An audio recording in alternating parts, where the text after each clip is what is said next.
This morning is yet another special day as we are in the part second day of a webinar on postcolonial studies organized by the Department of English. I feel very much pleased to invite or welcome you all on this special day on behalf of the organization. It gives me immense pleasure to welcome you all today to this webinar on postcolonial studies.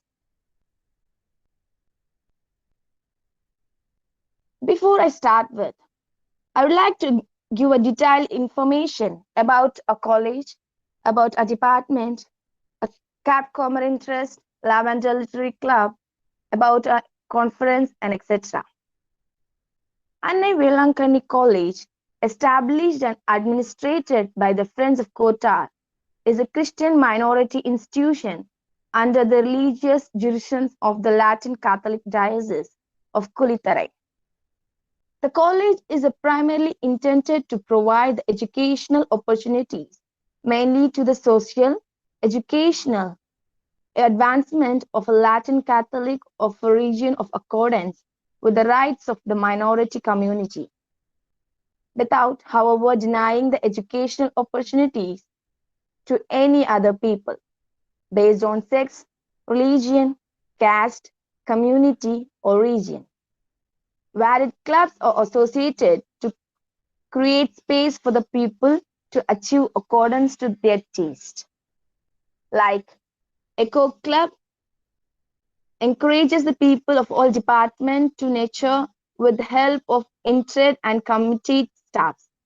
Literary Club fills the gap of communication through the regular training programs for each department and tie-up training programs with nearby schools. Fine Arts Clubs is a boon to the people to develop their talents in all possible areas. Sports Club conducts the competition within the department and inter-college level, and counseling cells identifies the students who need and puts them into the track of the college career with immense joy. Healthcare cells organize healthcare camp and awareness program, and it is also embodied with many other clubs. About a department. The history of English department is inseparably linked with that of college. It has been one of the prominent departments of the college. Innovation has always been a hallmark of the department, and it is now hosts UG, PG, MPhil, and PhD programs in all ideal matters of young scholars. With a term of dedication, faculty members, the department continues to explore new avenues in its pursuits of excellence. We provide intensive mentoring to our students, both in and beyond the classroom in wide variety of formats. The regular counseling programs and awareness education leads people with great enthusiasm. Tireless training on soft skills keeps the students on the right track of education. With university placements in examination, the department adds credit to the college within gold medals and other merit certificates. Inter-college competition crowns department with champion trophies. The rural environment within the campus and with nature exposure creates vivid range of knowledge to the people, producing them in the face of reality of life. Student council, women's cells, council cells guides people to their future aspiration accomplishment. Learning is a joy in the department, creating intellectual curiosity. Cape Comorin Trust. Cape Comorin Trust was formed in the aim of education and charity. The founding president is Dr. Eza Rain Silvest. For people across the globe, Cape Comorin Trust symbolizes humanitarianism and signifies a new focused environmental integrity. The primary objective of the trust is to promote charity, and a new learning environment among the people all around the globe through service, educational institution, conference, and publication. The service of organization will be available to the people irrespective of caste, sex, creed, and religion. Cape Comorin Club is a further organization of Cape Comorin Trust. The purpose of the FREDA organization is organize programs to promote academic activities through the world. Lavender Literary Club. Lavender Literary Club is an association for the student, scholar, academician, scientists, writers to discuss human evolution, civilization, language, literature, environment, culture, politics, law, religion, philosophies, social justice, criticism, psychology, and science to create a new attitude in a modern social and modern academic discourse. Over the year, Lavender has grown to include various activities and it continues to evolve along with the new membership. International Tamil Development. The aim of the unit World of Tamilian within the motto Unity is Strength. Its vision is to integrate with the world Tamil irrespective of caste, creed, and cult to sustain quality in all aspects. The mission of ITDT is to set it including Tamil's value of culture, creating employment opportunities, carrying researchers on the actual Tamil literature and tradition and conducting competition regarding arts and science. The purpose of ITDT is to go with the need of the world, time and environment. And now it's time to tell about the conference.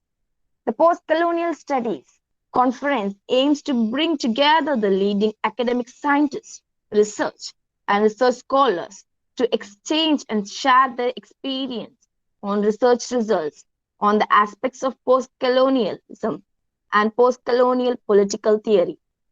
It provides a premier interdisciplinary platform for the research practitioners, educators to present and discuss the most recent innovation, trends, and concern as well as the practical challenges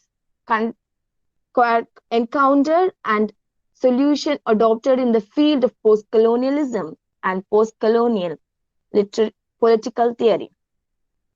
Yesterday, we had 5 technical sections, and the topic dealt on the section was like imperialism, home displacement, political anatomy, cultural dominance, racism, quest of identity, hybridity, and etc. And today, we have the rest of the technical session headed by the people.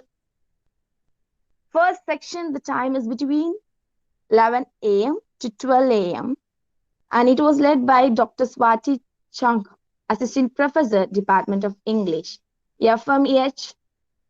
The second technical session is between 12 p.m. to 1 p.m.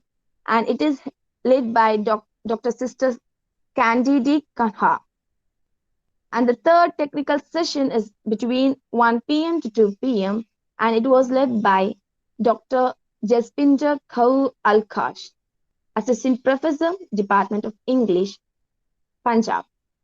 And the third technical session is led by Dinesh Kumar, Assistant Professor of College, Dayal Singh College, Haryana. And there is an additional section and it was between 4 p.m. to 5 p.m. and it is led by Dr. Rin Yadev, Assistant Professor, Department of English and Foreign Language, Central University of Haryana, India. And now it's time to welcome or introduce or welcome our first plenary. It's time to start our first plenary session. And I welcome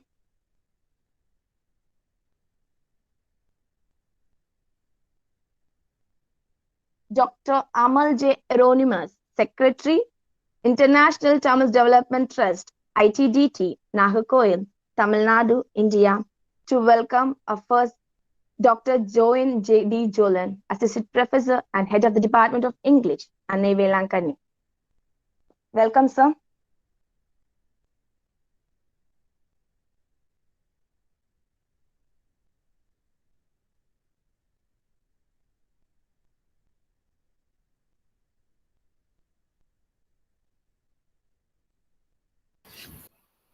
Sir, please unmute.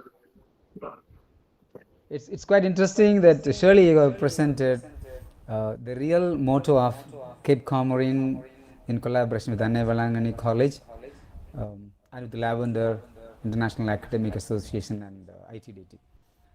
So today everybody is excited to see what this gentle lady, Dr. Joan Jocelyn, is going to talk about. But interestingly, we had lots of discussions on what to be present. So Dr. Jocelyn is an associate professor come HOD in Annai Velankani College, Tholavatam. It is in Kanyakumari district, Tamil Nadu, South India. And she received her doctorate and through an analytical study of classroom management, which has put her into different areas of research on what really education is. And she had her own theories on education. A number of discussions were held with various professors and scholars from different cities. And she is now affiliated with her philosophy of education. In that way, she is proud of. She's a product of Holy Cross Nagarkoil. She has her own experience in the field of expressing her education with the implementation of activities in a social manner. That's how she is very well known for. And Joan Jocelyn, when we think about her academic career, she also has an MA in psychology and MA PG, post-graduation in counseling, and of course she has got some more qualifications on media. So her wide range of knowledge from media and interaction with lots of people interviewing for different sector of magazines, she is very well known in her own locality and in her own institution where she is serving. A committed scholar who has more than 150 counseled students who have been in touch with her, whom I know personally, who have really escaped from the destruction or the annihilation of their life. In that way, Joan Jocelyn is a gift to the college, where students are, they feel elated to be with ma'am, to entertain their life with chuckling faces and charms and smiles. And she's a very happy person. She's living in a nearby town, Kulachal. To tell about her talent, she's a very good singer, and she has produced about 32 articles in the magazines, and her researches are on classroom management, and now also she's working on a classroom management theory, which will be published shortly. And her books are to be published in a few months. But 3 books are in hand. One is about classroom management, the other one is about poetry, and she's also a poet, and to say that. So in that way, we have a gifted person who had been preparing so seriously for this conference, and she is really gifted to have a number of good staff members in the English department. And today she's here. We welcome you, ma'am, to present your valuable thoughts on postcolonialism. Of course, you have selected the topic about the postcolonial writers. Though you cannot limit the number of writers into your talk, we expect you to present your prepared stuff with us, and we welcome you, ma'am.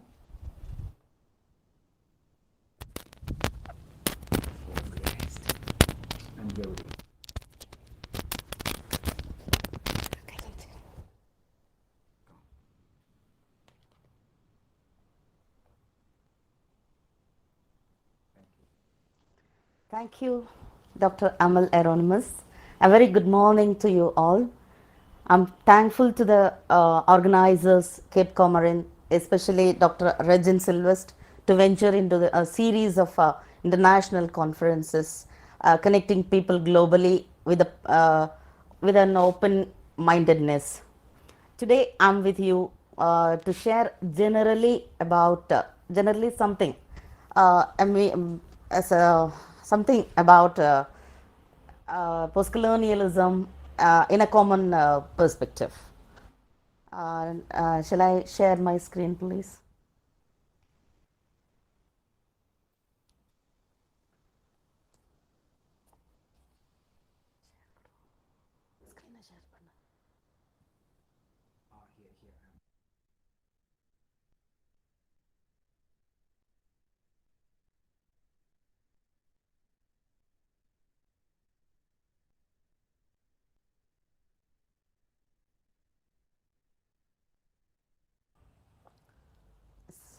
Am I audible?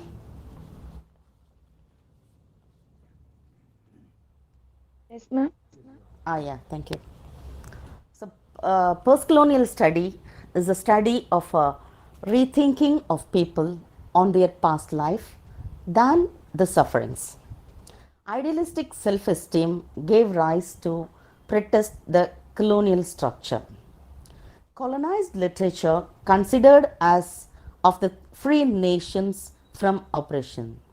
Commonwealth literature notably was oppositely set by the British.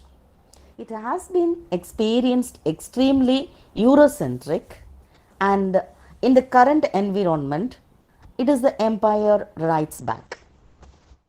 The number of terms as postcolonialism, postcolonial literature, and postcolonial studies triumph to triumph post-structuralism and postmodernism. The vast R of postcolonialism is thought and mentioned as Marxist inspired. There are also a number of other Marxist critics continue to attack it based on the insufficient ground in political and social economy. Transnationalism and new comparative literature are the terms that are substituted to the postcolonial literature and thought. It has been the approach of the scholars in the field of literature to refer postcolonialism with the past tense. The damage done by non-capitalist empires on the peaceful countries. Past, the lost past. It is the colonialism that could not truly be said as the past one or the lost one, but still echoing in the with its thorny pinnings and the mocking environment to be past. There are also number of things to be noted. Never colonized nations. Thailand and colonizing settler nations like Australia and the United States empower the universal thought of postcolonial literature. Let this thought be reproduced with the emerging writers and scholars who could contribute and convince the needed reputation of postcolonialism. So, as a well-known topic, postcolonialism, and you all know the philosophy of postcolonialism. Postcolonialism is a literature born out of the struggle of colonized peoples for justice, equality, and freedom. Postcolonial literature is the literature of the underdog, as we all know. So, all those people who were brutalized and exploited for decades by European colonizers find voices and stand up for themselves. That's what postcolonial literature is, as you all are aware of. Hope you all aware of the postcolonialism and the postcolonial literature. And if you are the one supporting the weak against the strong, the oppressed against the oppressor, the exploited against the exploiter, you are for sure in for a great ride. Assuming you are fed with the basic knowledge of postcolonialism, it is quite casual to look into the emerging postcolonial writers who are from Africa, South Asia, the Caribbean, South American and elsewhere. It's a kind of road back to the empire, that is, to the source. Now, it was time for postcolonial writers to tell their own stories from their own perspectives. So, as we all love justice, because they had been, when I say they are forefathers or the ancestors, it had been listening to the words of the colonizers, their thoughts, their words, their experiences, and they had been highly influenced by the system introduced by the colonizers. Actually, I happened to listen to the talk of a postcolonial thinker mentioning if no Africa, France would be a third world country. If no Africa, France would be a third world country. It sounds so significant to the title. How different writers emerged and contributed. Isn't it nice when everyone is treated fairly? When we each have the freedom to do what we want and pursue our own happiness. That's the world we all want to live in, which the postcolonial writers make. Postcolonial literary studies are sharply of linguistic lines and with Eurocentric attitudes. Latin American postcolonial studies are explored by those laboring in English departments, like our own departments. Francophone African literature is generally neglected by Anglophone African scholars. Because of their failure to cut across linguistic boundaries, the roles of England and France are exaggerated over those of the colonized regions. If you look for justice, equality, and freedom, as in 1789 of France, and it's emerging from the oppression of the aristocratic atmosphere through French Revolution, there won't be any lagging to mention there is postcolonial literature too. Hopping onto the postcolonial literature, the literary theory that was evolved around the subject is migrant literature and postcolonial literature overlap too. Though not all migration takes place in a colonial setting, not all postcolonial literature deals with migration. You should understand the difference between the migrant literature and the postcolonial literature. Postcolonial theory also speaks to migration literature in non-colonial settings. That is the difference. The migration literature speaks not only about the postcolonial theories, but also postcolonial theories in colonized settings, but also about the non-colonial settings. Smoot has a negation that colonialism is an ugly thing, mentioning that the Europeans went off into Africa, Asia, South America, though North America is not charted, to pillage people of other nations' land, resources, minerals, and labor, and grew filthy rich off of them. They did this by force. They justified saying, we are white, we are better than they are, we are civilized, and they are savages. We are their masters, labeled as backward and savage and uncivilized. But the early 20th century anti-colonial liberation movements started to people fighting back. Slowed by the mid-20th century, one colony after another began to fall. India gained independence from the British in 1947, as we all know. Ghana gained it in 1957. Kenya and St. Lucia, and then, like a line of dominoes, French colonies like Senegal and Algeria were liberated. Portuguese colonies like Angola, Mozambique. Decolonization was brought not only by politicians and freedom fighters. One should note that writers also played a very important role.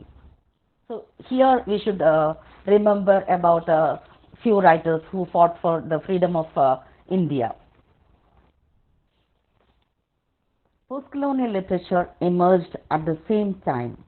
It really began picking up literary movement in the mid-20th century. Many classic postcolonial texts were published in between 1950 and 1990. Drama and poetry are important in postcolonial literature. It's really the novel that defines this movement. What the postcolonial writers did was as important as what the anti-colonial freedom fighters and activists did. Because postcolonial writers challenged some basic assumptions like white people are better that had justified colonialism in the first place.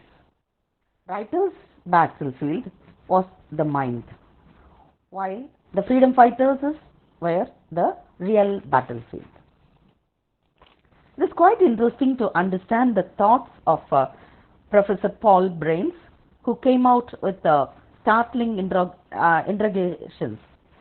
Postcolonial literature has problems with the term postcolonial literature. It's a hot commodity these days.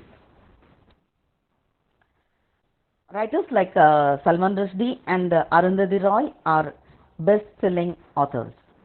And on the other hand, no college English department worth its salt wants to be without a scholar who can knowledgeably discourse about postcolonial theory.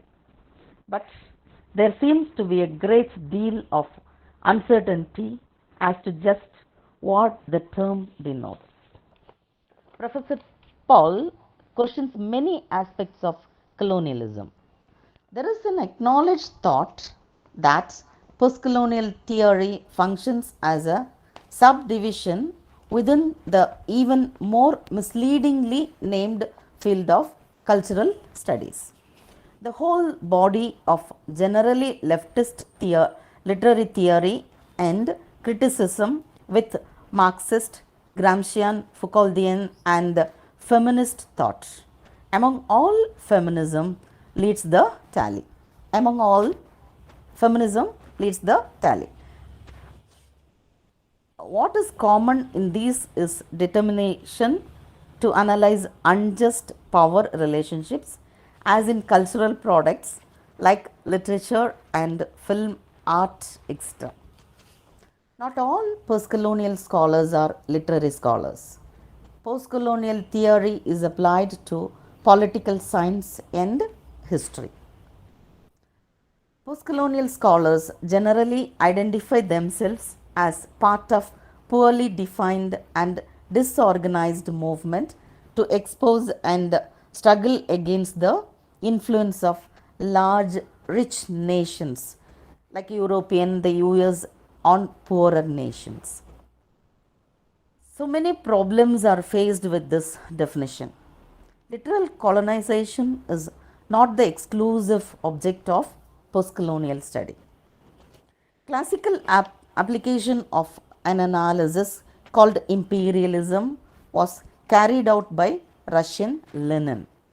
There is a need to talk about literal political dominance in which the ideas are lashed with the interaction between thought process and the performance of art and dominance through ideas and culture. So, it is commonly studied, commonly studied are novels like Claude McKay's Banjo and Chinua Achebe's Things Fall Apart, which were written while Jamaica and Nigeria were still colonies. Hope you know the background of Things Fall Apart and Banjo. Some scholars attempt to solve this problem by noting works written after colonization, not only those created after independence, but what would be postcolonization literature.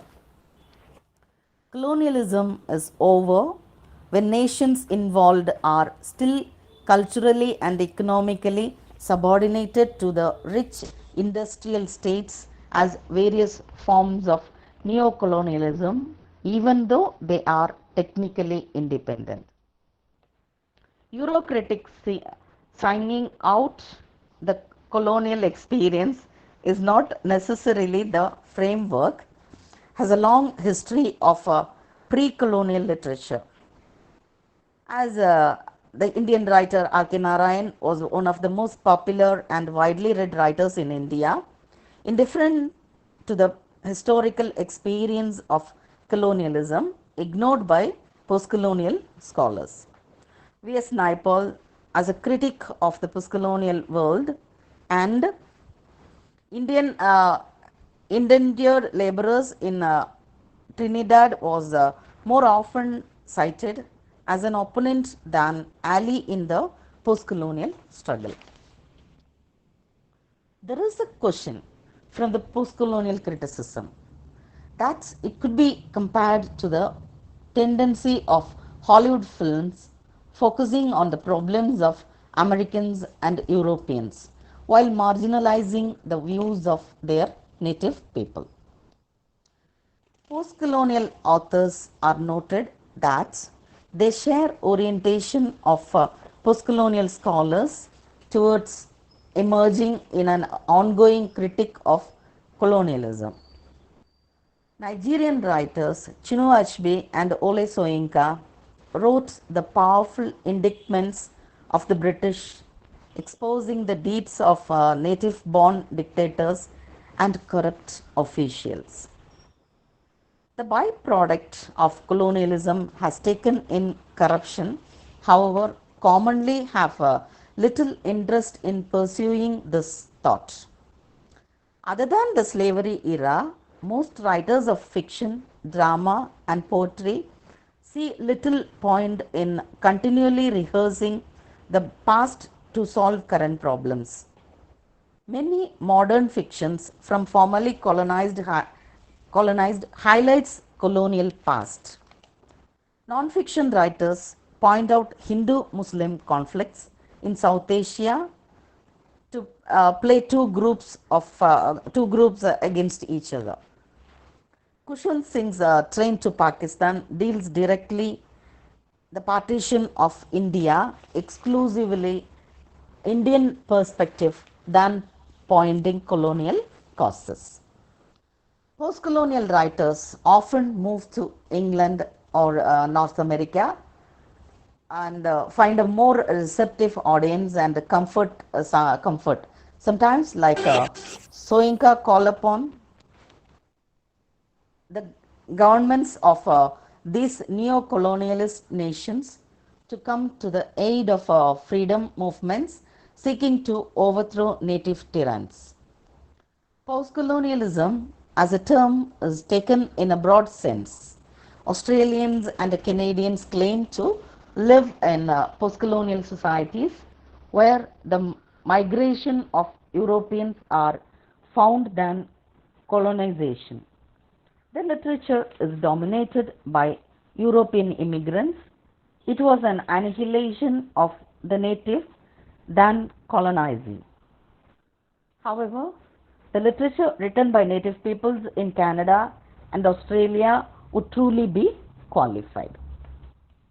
Though US is viewing in the epitome a modern neo-colonial nation imposing its values, economic pressures and political interests on weaker countries, many African writers have been inspired by Irish literature, which is put forward as an instance of postcolonial one of European people.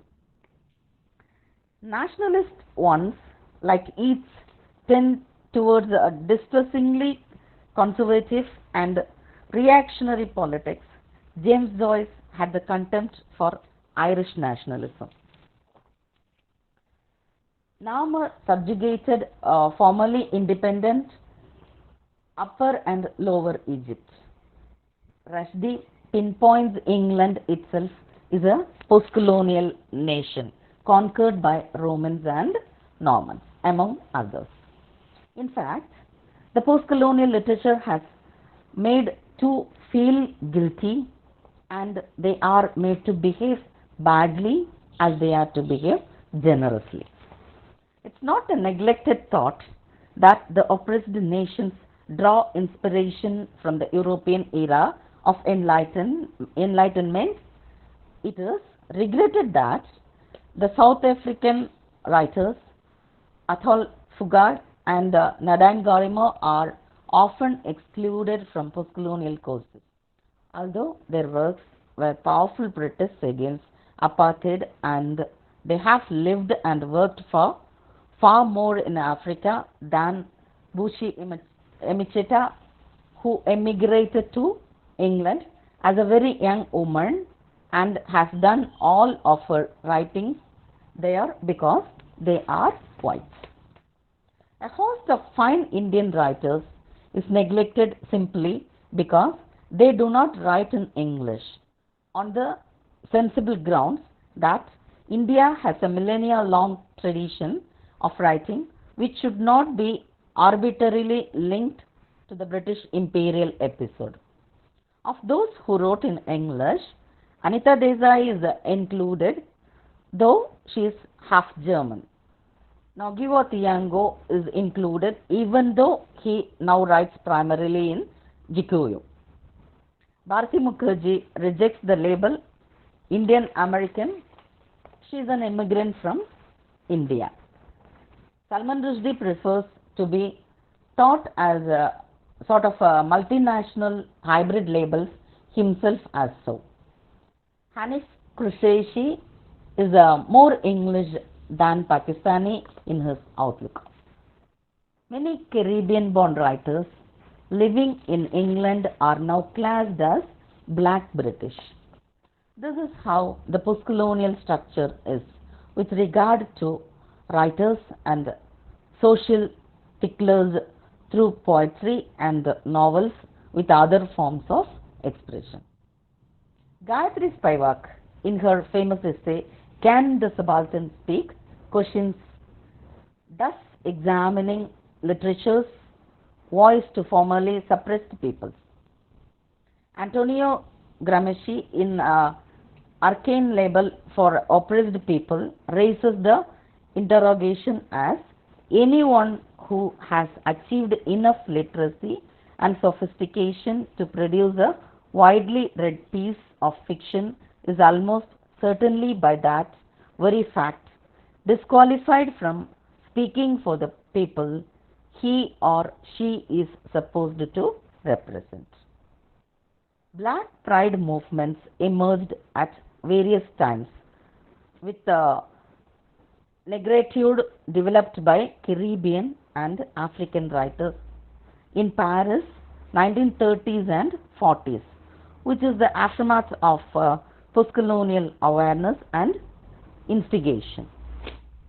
Creating positive group identity on the oppressive essentialism has become the trend of the postcolonial expression. There is old Commonwealth literature which is obviously confining and outdated, being extremely Eurocentric. For example, Anglophone literature excludes many rich literatures of Africa written in European languages other than English.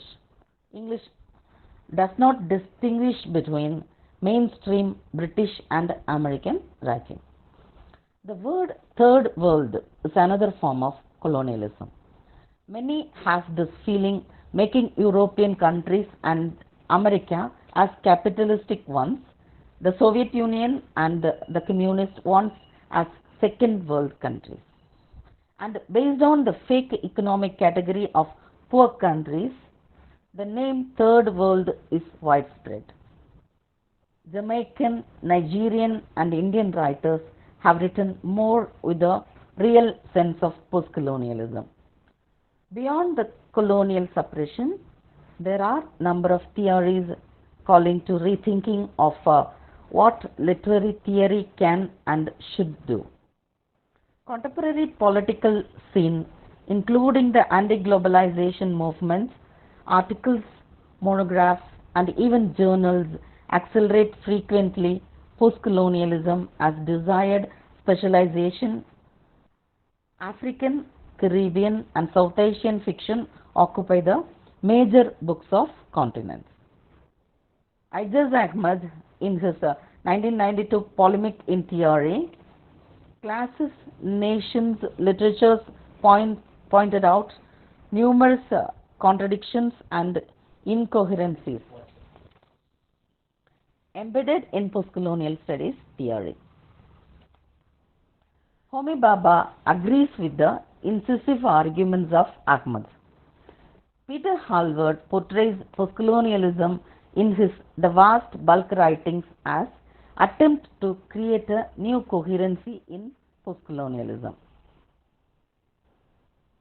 And the feminist and Marxist positions represent the view of from South Asia only. The scholarly activities in and around South Asian Anglophone fiction are overwhelmed. Successful writers like Rushdie, Roy, Mistry, and Lahiri continue to top order level of international standard. With South Asian roots, this era is a age of South Asian fiction, though the 60s and 70s were the heroic age of modern Latin American fiction. The problem facing postcolonial critics is that the authors share world view. Indian, Pakistani, Bangladeshi, and Sri Lankan novelists intend to create works that are ambiguous than polemical. They are individualistic than social. They are exceptional rather than typical. They are truly entertaining rather than instructive. The scholarly approach of the writers of postcolonialism has become the committing the classic sin of poor book review. Arundhati Roy was a conservative for the communists by indicating her exposure of village culture, but abandoning fiction and turning to overt political protest writing, The Cost of Living and War Talk and other essays as non-fiction realm, she resembles Spivak. South Asian immigrants to Western nations like Jumbalagiri recent novel The Namesake, with less affinity with postcolonial immigrant issues and migration problems in the global context, pull the attention of the postcolonial writings and studies than the modern South Asian literature in English ignores the British. India is interesting only in relation to the Anglo part of it, although that relevance lasted less than 200 years in the timeless history of India. Narayan 222 in 1984, New York Times as mentioned. Narayan deliberately snubs the British going back to explore the British period from Indian perspective. David Davida's The House of Blue Mangoes and Amitav Ghosh's The Glass Palace vividly attract intense interest from postcolonial critics. Each novel set during the period, such as Kushwant Singh's Train to Pakistan, Atia Hussein's Sunlight on a Broken Column, and Bapsi Sidhu's Cracking India, apply less the indisputable crimes of the British than with the inhumanity of Indians to each other. The sense is created by the postcolonial thought. Raja Rao's Kantapura, having had the good fortune to have been written before partition between India and Pakistan. Modern political South Asian fiction, mostly in the beginning, concentrated the period of the emergency. Novels such as Midnight's Children and A Fine Balance scant blame on the British Nigerian writers like Chinua Achebe and Ole Soyinka had been the models for modern Indian writers. Postcolonialism tends to assume that independence, nation building, and progressive politics ought ideally to go hand in hand. The most powerful tools those who would resist this sort of politics have available to them are the very liberal traditions of human rights. Oppressed groups seeking freedom and prosperity are far more likely in the contemporary world to appeal to the UN Declaration of Human Rights than to any of the hazy notions of marginality circulated by postcolonial scholars.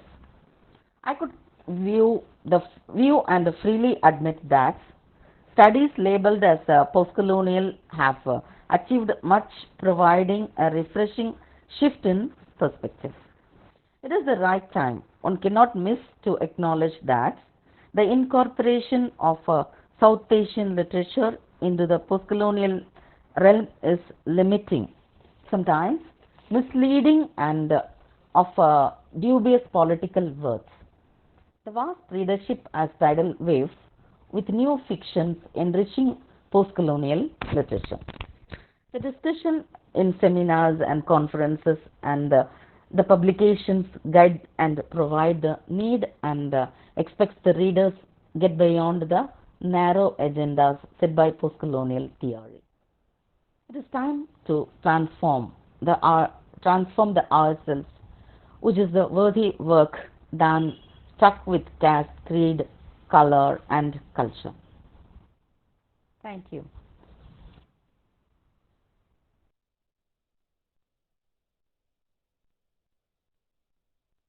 Thank you, ma'am, for giving us a deep idea on the topic of post-colonial studies.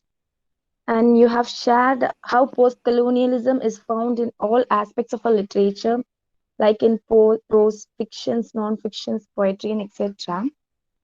And you have also given us the idea of post-colonialism and its history.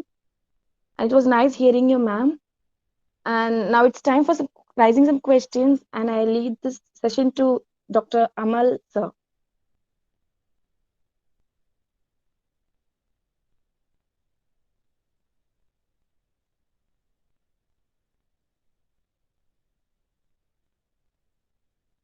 Sir?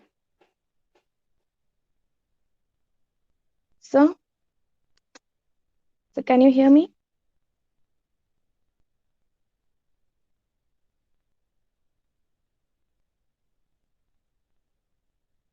Hello, ma'am?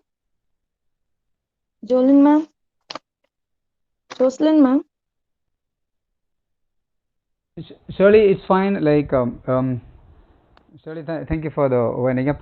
It was a wonderful presentation that ma'am has given, linking with all the aspects of approximately these post-colonial writers. Though there are many number of writers, I mean, unspoken, they are hidden. Maybe limited time was there. Maybe she could have done it, a little more concentration on the different writers with regard to post-colonial different fields. I think that is what is posted in the message. Someone was asking about, what are the different areas you find in post-colonial studies. So, ma'am, two questions are there.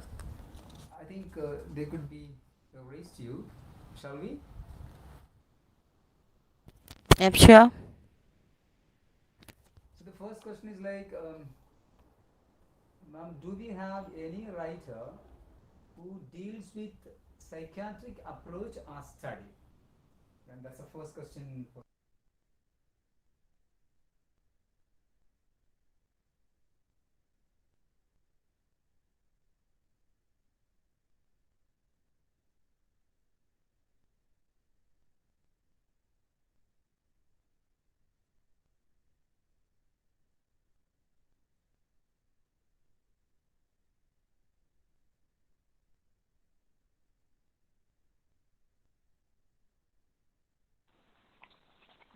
It's Thank you for the nice question. In fact, Franz Omar, who lived between 1925 and 1961, was a Afro-Caribbean psychiatrist who had influential fields of postcolonial studies, critical theory, and Marxism. He was also a political radical. His psychopathology of colonization and human social and cultural consequences of decolonization.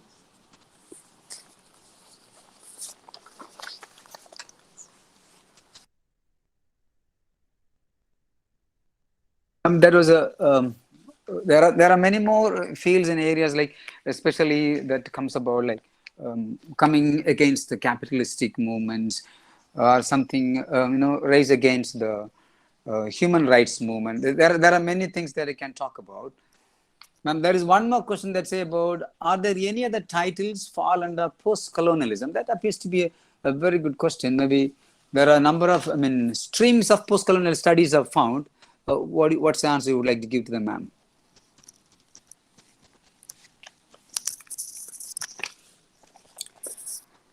Yes, you have so many areas like anti-conquest narratives, Orientalism, and narratives on migration, narratives on quest and human rights. Yes, everything can be included.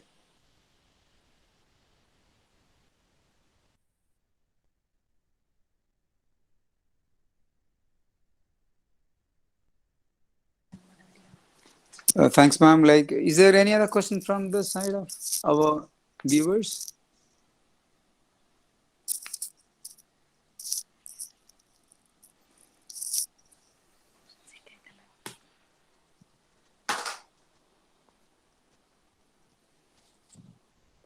If anyone interested to ask questions, you can click the button, the hand symbol, so that we understand that there is a question.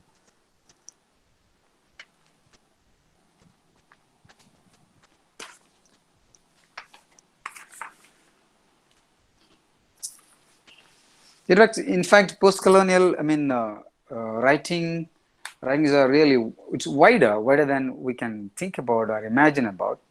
Even there are a number of literatures that are emerging from New Zealand. Maybe if you could think about, Pacific Islands that comprise of 30,000 islands in the New Zealand region, or in the Australian region, you have a number of, novels coming in, especially Maori novelists are found in New Zealand region, and you have Australian literature that comes about with a different set of emerging literature on migration. Number of post-colonial writers are emerging with feministic idea, though there are anti-feministic movements are found now. So it is another challenge in the post-colonial era that is also found. When you think about these post-colonial writings, you have different writers from the region of New Zealand, or some, or maybe we can call the writers who won prizes in the best first book in 1997 in the Commonwealth Writers Prize, especially Sia Figiel. Sia Figiel is one of the contemporaries, Samoan novelist. So likewise, we have a number of post-colonial studies, and Australia is emerging now as a new style of Aboriginal writers with the themes. That's really a challenge to the other regions, because Australia was the continent which was, which has really submerged the natives of the particular continent. And there is also a great writer called the father of James Wiapon, who contributed Aboriginal mythology in Australian region.